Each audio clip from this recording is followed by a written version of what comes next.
మీ శాశ్వతమైన ప్రేమను బట్టి మీకు వందనాలు, స్తుతులు, స్తోత్రములు ప్రభువా. బిడ్డలందరినీ కూడా మీరు దీవించండి. వాక్యం అందరికీ అర్థమయ్యే విధంగా బోధించి నా ప్రభు దగ్గర నుండి దూరం నుండి వింటున్న వారందరినీ కూడా దీవించమని యేసు పరిశుద్ధ నామమున అడుగుచున్నాము తండ్రి, ఆమేన్. దేవుడు ఎంత ప్రేమ కలిగిన వాడంటే, మనం బ్రతికినంత కాలం కూడా మన జీవితాలకి మనం ఆయనకు అర్పణముగా బలిగా అర్పించుకున్న ఇంకా రుణస్థులము. ఎందుకంటే మనకు కావాల్సినవన్నీ కూడా ఆయన కలుగు చేశాడు. ఏ ఒక్కటి కూడా ఈ సృష్టిలో లోటు లేదు. ఈ సృష్టిలో తక్కువ చేయలే దేవుడు. అయినా ఈ సృష్టి కన్నా దేవుడు మనలను గొప్పగా ఎంచుకున్నాడు. ఏంటంట? దేవుడు గొప్పగా ఎంచుకున్నాడు. ఆయన మనలను గొప్పగా ఎంచుకున్నప్పుడు మనం ఎలాగా ఆయన మనం చూస్తున్నాం? ఒక్కసారి ఆలోచించండి. చాలామంది భర్తలు బాగా చూసుకుంటే భార్యలు కూడా తగు రీతిలో నడుస్తారు. కొంతమంది బాగా చూసుకున్నా దానికి భిన్నంగా నడిచేవారు కూడా ఉన్నారు. దేవుడు మనలను మంచిగా చూసుకుంటున్నప్పుడు దానికి కృతజ్ఞతగా జీవించటమే దేవుడు మన నుండి కోరేది. ఆయన మన యొద్ద నుండి ఏమి ఎక్స్పెక్ట్ చేస్తున్నాడో తెలుసండి? ఆయనకు కృతజ్ఞత అంటే ఆయన మన పట్ల చేసిన దానికి తగినట్టుగా నడుచుకుంటే చాలు. ఆయన ఏం చెప్పినా, ఎలాగుండమన్నా, ఎలాగా చేయమన్నా సరే మనం అలా చేయటమే కృతజ్ఞత. దేవుడు ఒక్క ఆయనని ఏం చేశాడు తెలుసా? అర్ధరాత్రి వేళ మరి సువార్త అందించమన్నాడు. దేవుడు చెప్పినప్పుడు లోబడ్డాడు. దేవుని మాటకు లోబడ్డప్పుడు అక్కడ ప్రతిఫలం ఉంటుంది. దేవుని మాటకు లోబడ్డప్పుడు అక్కడ గొప్ప ప్రతిఫలం ఉంటుంది. మళ్ళీ ఇంకొక ఆయన గారిని దేవుడు ఏం చేశాడు తెలుసా? నువ్వు నా పని చెయ్యాలి అన్నాడు. మరి వాళ్ళు సిక్కు మతానికి చెందినటువంటి వారు ఏమాత్రం కూడా ఒప్పుకోరు. అలాంటి వ్యక్తితో దేవుడు మాట్లాడుతున్నాడు, నీవు నా పని చెయ్యాలి అని. మరి ఎందుకో దేవునికి లోబడ్డాడు. వాళ్ళ తల్లిదండ్రులతో చెప్పాడు, అయ్యా మరి అమ్మ మరి నేను దేవుడు, కానీ దేవుని మాట వింటే అంతకంటే ఎన్ని రెట్లు దానికి ప్రక్కన చచ్చినా సరిపోదు. అంత గొప్ప ఘనతను దేవుడు ఇస్తాడు. దేవుని స్తోత్రం, హల్లెలూయా. మరి దేవుని మాటకు లోబడి మరి దేవుని సేవ చేశాడు. ప్రపంచం అంతా కూడా ఆయన దైవ చిత్తానుసారంగా సంఘాలు కట్టగలిగాడు. దేవుని స్తోత్రం, హల్లెలూయా. ఇప్పటికీ ఆయన సంఘాలు కొనసాగుతూనే ఉన్నాయి. ప్రియమైన దేవుని బిడ్డలారా, ఒక ఉద్యోగం చేస్తే కొద్ది చోట లేకపోతే ఒక చోట చెప్పుకునేవాళ్ళం, అబ్బో మంచి పని చేస్తున్నాడు, మంచి ఉద్యోగం చేస్తున్నాడు అనుకునేవాళ్ళం. కానీ ఇప్పుడు ప్రపంచం అంతా కూడా ఇదిగో ఆయన వలన ఎన్నో వేల కొలది ఆత్మలు, లక్షల కొలది ఆత్మలు మేలు పొందుకుంటున్నాయండి. ప్రజలు ఎంత గొప్పగా చెప్తున్నారో తెలుసా? ఆయన ఇప్పుడు లేడు, ఆయన దేవుని దగ్గరికి వెళ్ళారు. కానీ ఆయన గారి గురించి ప్రపంచం అంతా ఎంత గొప్పగా చెప్పుకుంటుందో తెలుసా?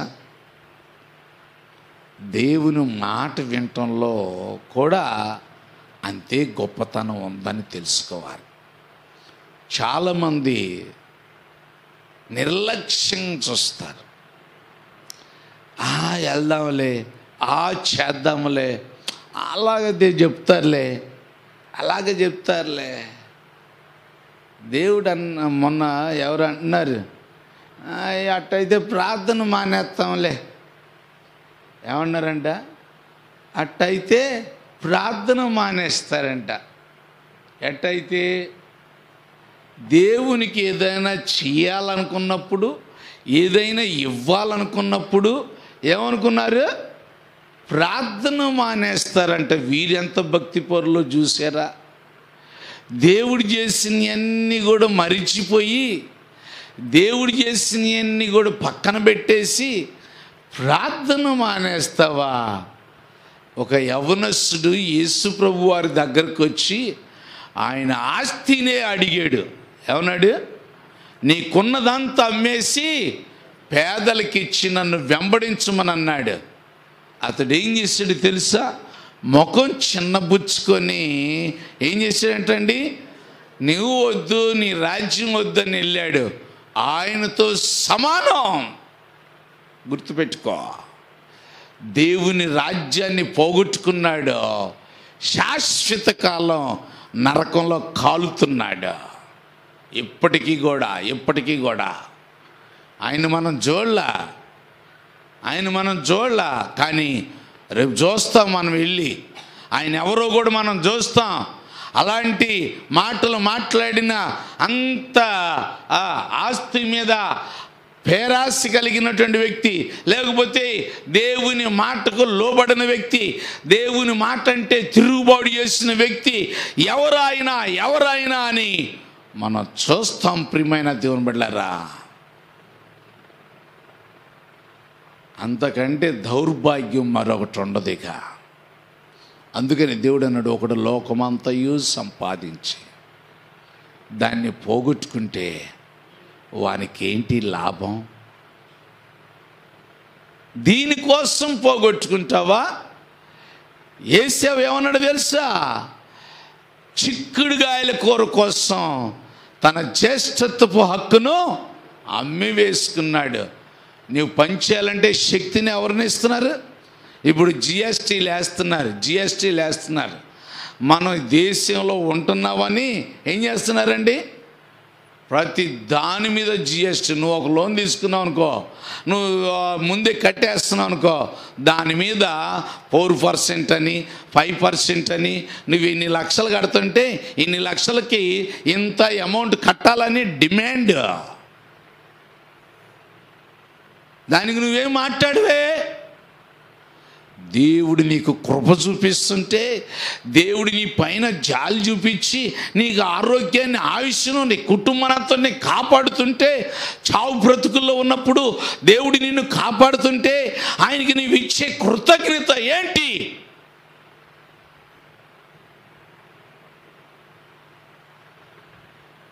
డబ్బులు లేకుండా నీ పిల్లోడికి బట్టలు తీసుకురాగలుగుతావా? నువ్వు డబ్బులు లేకుండా ఇక్కడి నుంచి ఇంకో చోటికి వెళ్ళగలుగుతావా? ఏదైనా ఒక పని జరగాలంటే ద్రవ్యమే ప్రియమైన దేవుని బిడ్డలారా. దేవుని వాక్యాన్ని చూడండి. మొదటిగా ఈ మందిరము, సంఘము అనేది దేవుడు ఎంత విలువైందిగా దేవుడు చేశాడో నేను సాధ్యమైనంత రీతిలో క్లుప్తంగా నేను ముగిస్తాను. అందరూ శ్రద్ధగా వినండి. ఇందాక మనం చదువుకున్నాం, ఆయన మహాదేవుడని, ఆయన మహాత్మ్యము కలిగిన దేవుడని తన ప్రాణంతో చెప్తున్నాడు, ప్రాణమా యెహోవాను సన్నుతించు.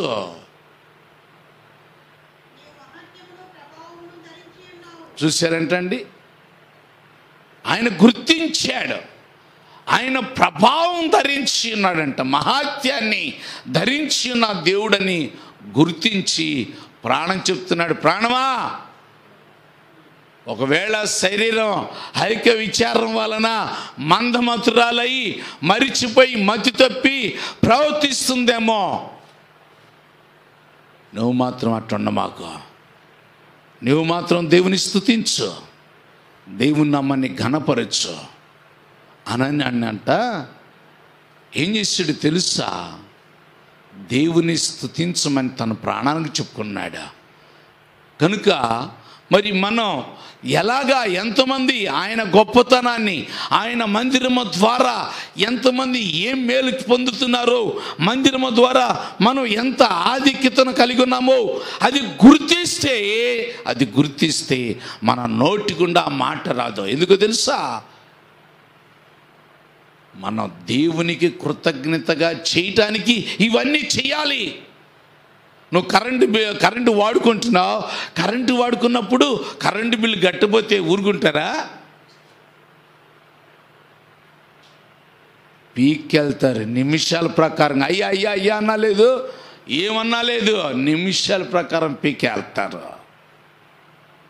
మళ్ళీ వడ్డీలతో సహా కట్టాకే అక్కడ నీకు కరెంట్ వస్తుంది, లేకపోతే రాదు.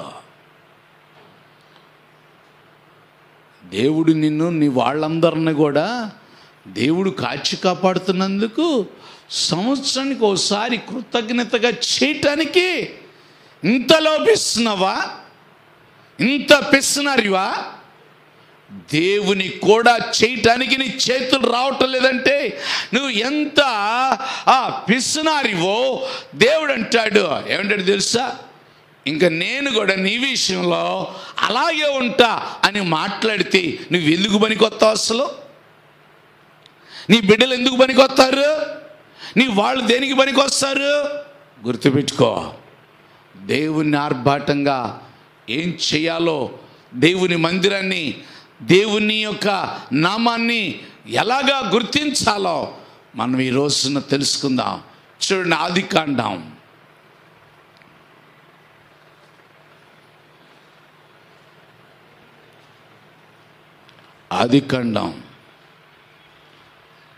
28వ అధ్యాయం 17వ వచనం 22వ వచనం కూడా చదువుకుందాం. 17వ వచనం చదవండమ్మా. ఇది దేవుని మందిరమే గాని వేరొకటి కాదు, పరలోకపు గవిని ఇదే అనుకొనెను. తెల్లవారినప్పుడు యాకోబు లేచి తాను తలగడగా చేసుకొనిన రాయి తీసి దానిని స్తంభముగా నిలిపి దాని కొన మీద నూనె పోసెను. మరియు ఆ స్థలమునకు దేవునికి స్తోత్రం, హల్లెలూయా, మొట్టమొదటి మందిరాన్ని కట్టింది యాకోబు. ప్రియమైన దేవుని బిడ్డలారా, మొట్టమొదటి మందిరం దేవుడైనటువంటి యెహోవా యాకోబు ద్వారా తన మందిరమును కట్టించాడు. యాకోబు ఏం చేస్తున్నాడు తెలుసా? తన యొక్క అన్న దగ్గర నుండి బయలుదేరి వెళుతుండగా మార్గమధ్యములో ఆయనకు నిద్రపోటో వచ్చేసి నిద్రపోతున్న సందర్భంలో ఒక రాయిని తలగడగా చేసుకొని ఆయన నిద్రపోతుంటుండగా ఒక దర్శనాన్ని చూస్తున్నాడు, ఒక కళను చూస్తున్నాడు. ఏంటో కళ చూసారా? ఆకాశానికిను భూమికిని ఒక నిచ్చెన వేసినట్టుగా ఆయన చూశాడు. ఆయన చూసిన తరువాత అక్కడ ఏం చేస్తున్నా తెలుసా? ఆ నిచ్చెన మీదంట పైకి కిందకి దేవుని దూతలు ఎక్కుతూ దిగుతున్నట్లుగా ఆయన గుర్తించాడు. దేవుని స్తోత్రం, హల్లెలూయా. యాకోబుకి ఇలాంటి ఎక్స్పీరియన్స్ ఎప్పుడైనా ఉందా? ఏమండి, దేవునితో మాట్లాడే అనుభవం ఉందా? ఆయన అర్థం చేసుకున్నాడంట, ఇది దేవుని స్థలమే కానీ మరొక స్థలమో కాదు. 22వ వచనం చదువుకుందాం. మరియు స్తంభముగా నిలిపిన ఈ రాయి దేవుని మందిరమగును, మరియు నీవు నాకు ఇచ్చిన యావత్తులో 10వ వంతు. చూసారంటండి, ఏమంటున్నాడు తెలుసా? ఆయన అంటున్నాడు, ఇదిగో నేను వెళ్ళేటప్పుడు ఈ మందిరమును ఈ రాయిని నేను నిలబెట్టాను.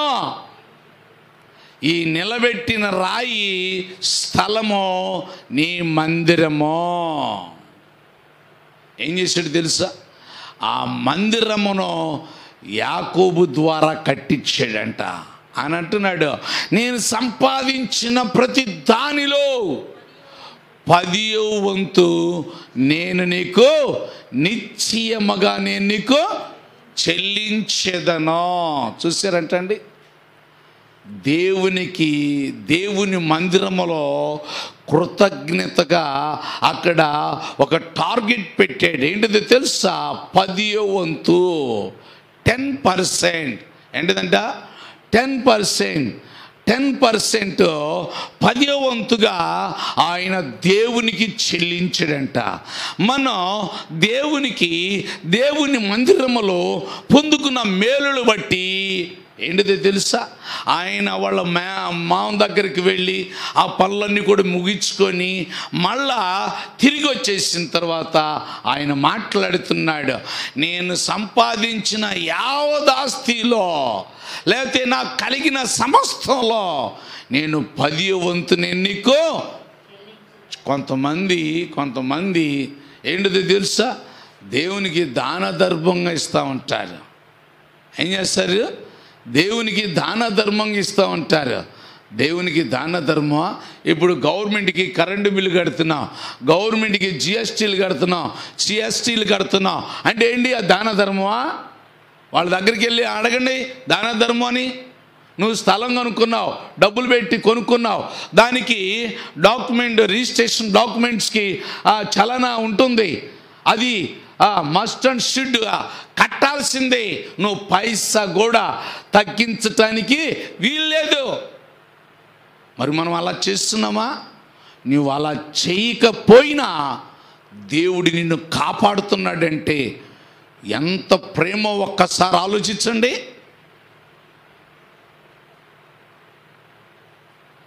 ఇస్తానండి, చేస్తానండి అను.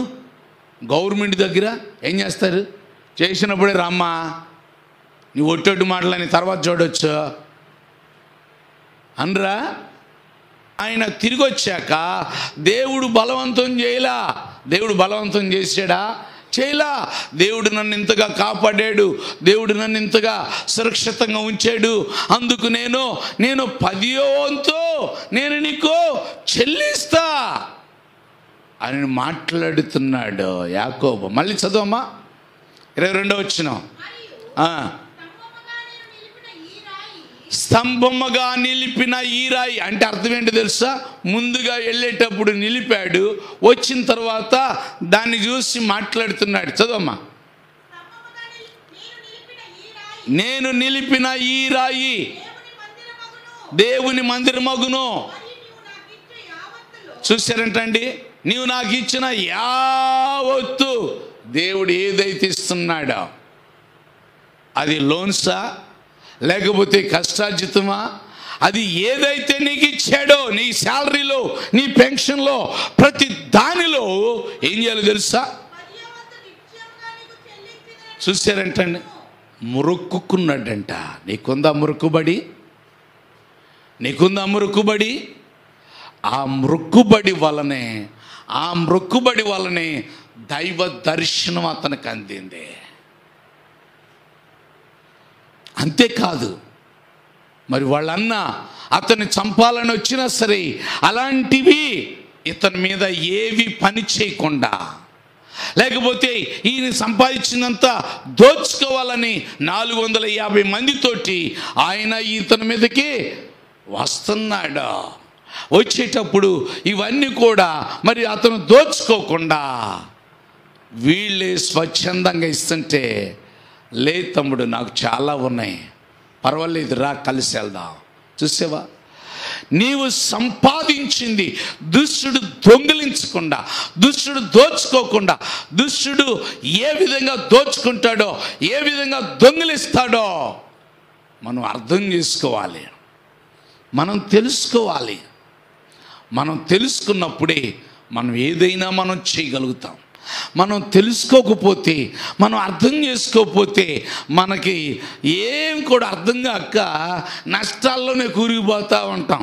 ఏం చేస్తామండి? నష్టాల్లోనే కూరుకుపోతాం. చాలామంది ఇది ఎక్కడ ఉంది, దీనివల్లనే నాకు నష్టం జరిగిందేమో, ఈ వాకిలి ఇడిదిరిగి ఉంది అందుకే నాకు నష్టం జరిగిందేమో, ఇదిగో ఇదిగో ఇదిగో నేను ఇటు ముఖం తిప్పాను అందుకే నాకు ఈ నష్టం వచ్చిందేమో అని నానా రకరకాలుగా ఏం చేస్తారు, ఇలాగ మాట్లాడతారు. ఆ రోజు యాకోబు ఆయన అలాగ అనుకున్నాడా? ఆయనకి ఏ దిక్కు తిరుగుతుంటే, ఏ దక్షిణం వైపుకి వెళ్తే ఆయనకి నష్టం జరిగింది? ఆయనకి నష్టమే జరగల. ఆయనకంతా వాళ్ళ మామగారు అతని నష్టపరచాలని రాబడిని అధికం చేస్తాడు. నువ్వు దీవించబడటానికి దేవుడు ద్వారాలు తెరుస్తాడు. నష్టాలు కాదు చూడాల్సిందే, దేవుడు మేలు చూసేలాగా చేస్తాడు. కనుక ప్రియమైన దేవుని బిడ్డలారా, ఆనాడు మొదలైన మందిరము నేటి వరకు కూడా కొనసాగుతూనే ఉందంట. దేవుని వాక్యం చదువుకుందాం. 2వ దినవృత్తాంతముల గ్రంథం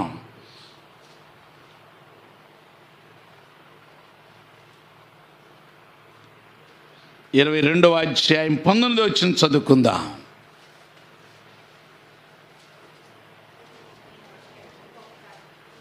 అమ్మా,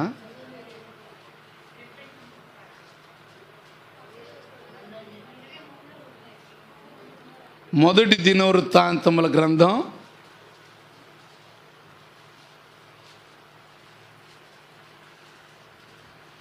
22వ అధ్యాయం 19వ వచనం చదవండి. కావున హృదయపూర్వకముగా నీ దేవుడైన యెహోవాను బ్రతుకుటకు మీ మనస్సులను దృఢపరుచుకొని ఆయన నామము కొరకు కట్టబడు ఆ మందిరములోనికి చేర్చుటకై మీరు పూనుకొని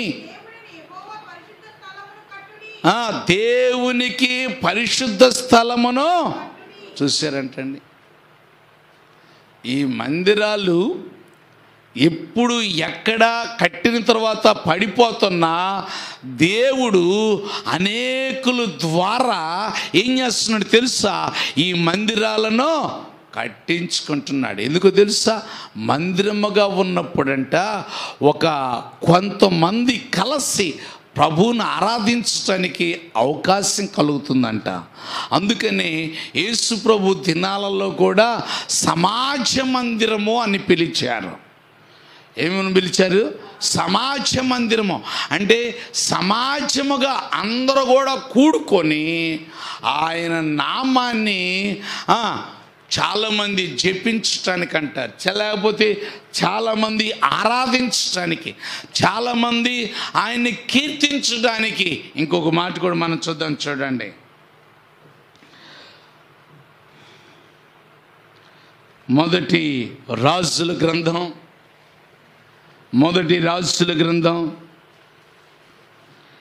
8వ అధ్యాయం 17వ వచనం చదువుకుందాం.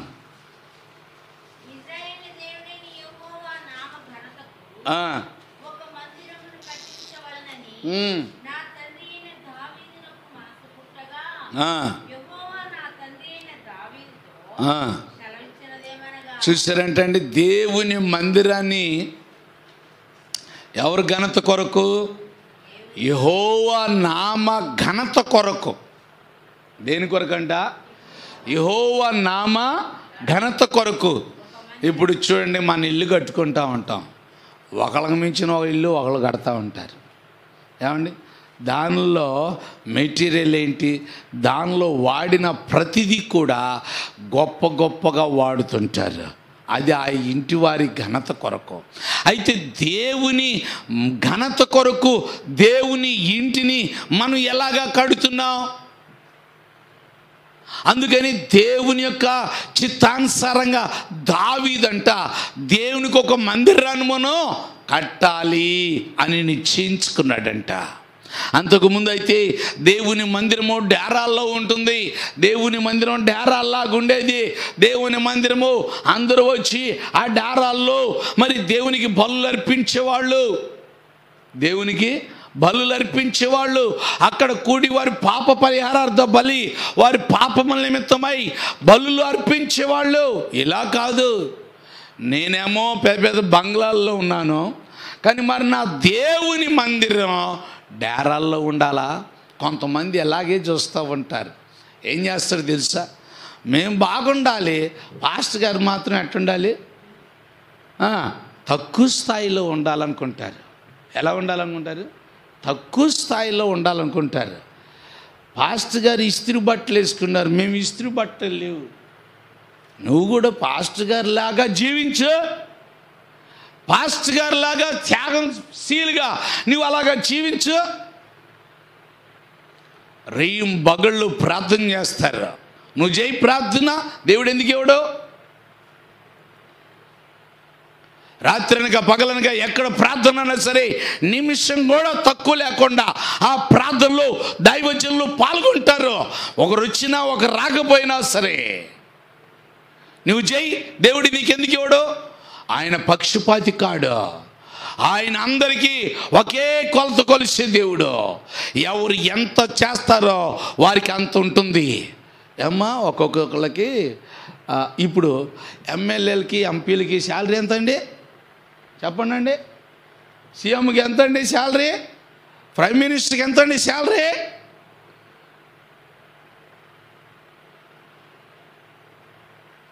ఒక్కసారి ఆలోచించాలి.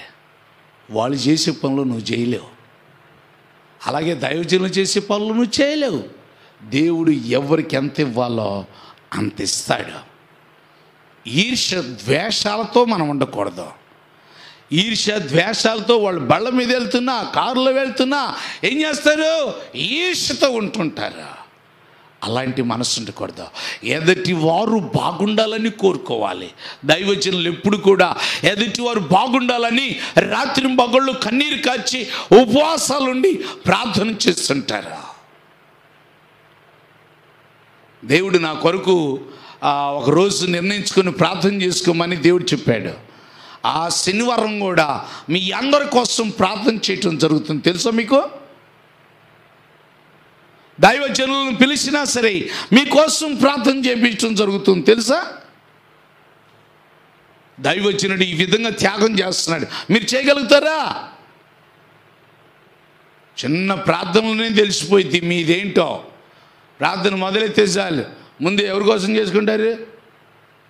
మా కోసం, మా అబ్బాయి కోసం, మా అమ్మాయి కోసం, మా భర్త కోసం, మా అమ్మాయి కోసం, నా కోసం, నా భార్య కోసం, ఇది మా ఇల్లు, మాకు కలిగింది అంత కూడా ఇది.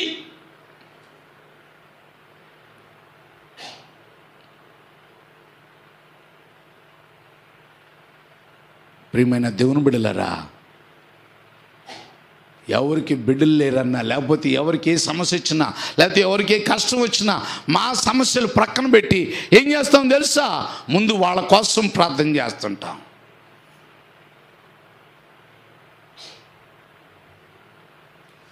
ఒక్కసారి మనం ఆలోచన చేయాలి. దైవ సేవకుల్లాగా నువ్వు కూడా చేస్తే దేవుడు నీకు కూడా ఇస్తాడు ప్రతిఫలం. దైవ సేవకులు కూడా ఎవరికి ఎంత ఇవ్వాలో అంత ఇస్తుంటాడు. కనుక మనం ఏం చేయాలో తెలుసా? ప్రతిదీ కూడా ఆయన నామఘనత కొరకు చెయ్యాలి. ఏం చేయాలంట? ఆయన ఘనత కొరకు, మన ఘనత కోసం కాదు, మన గొప్ప కోసం కాదు, మనం హెచ్చించబడటానికి కోసం కాదు, మన గురించి గొప్ప చెప్పుకుంటారని కాదు, కానీ ఎవరి కోసం చేయాలంట? దేవుని ఘనత కోసం చేయాలంట. చేయటానికంట నీ మనస్సును దృఢపరుచుకోవాలంట. ఏం చేయాలంట? నీ మనస్సును దృఢపరుచుకో. వెనక ముందు పీకులాట్లుగా కాదు, లేకపోతే కొనుక్కుంటా కాదు, సున్నుకుంటా కాదు. చేయాల్సినంత కూడా దేవుని నామ ఘనత కొరకు, ఆయన హెచ్చించబడాలని కోరుకుంటే నీవు హెచ్చించబడతావు. ఆయన హెచ్చించబడాలని కోరుకుంటే దేవుడు నిన్ను హెచ్చిస్తాడు. నీవు నన్ను ఘనపరిచితి కనుక నేను నిన్ను ఘనపరుస్తానన్నాడా. దేవుడు నిన్ను ఘనపరచడానికే కృతజ్ఞతగా ఉండమంటున్నాడా, కృతజ్ఞతగా జీవించమంటున్నాడా. దేవుని వాక్యాన్ని చూద్దాం, చూడండి. యెషయా గ్రంథం 51వ అధ్యాయం, 37వ అధ్యాయం మొదటి వచనం చదువుకుందాం. 37వ అధ్యాయం. హిజ్కియా విని తన బట్టలు చింపుకొని కోని బట్ట కట్టుకొని, చూశారంటండి, ఎక్కడికి వెళ్ళారంట? ఒక వార్త విన్నాడంట, చెడ్డ వార్త విన్నాడంట. అష్షూరీయులు వీళ్ళ మీదకి యుద్ధానికి వస్తున్నారని విన్నప్పుడు రాజుగారు ఏం చేశాడంటండి? యెహోవా మందిరానికి వెళ్ళాడు. ఆయన వెళ్ళటమే కాదు, ఆయన సామ్రాజ్యంలో ఉన్న వాళ్ళందరూ, మెయిన్గా ఉన్న వాళ్ళందరిని కూడా ఏం చేశాడో తెలుసా? యెహోవా మందిరములోనికి తీసుకొని పోయి ప్రార్థన చేశారంట. చదవండి.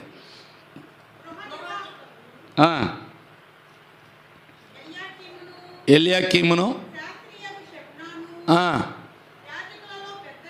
14వ వచనం కూడా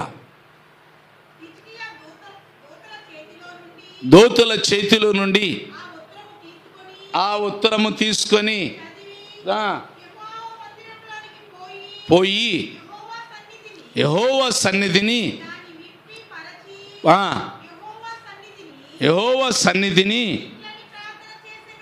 ఇట్లని ప్రార్థన చేసాను. అంటే దేవుని మందిరం ఏం జరుగుతుందో తెలుసా?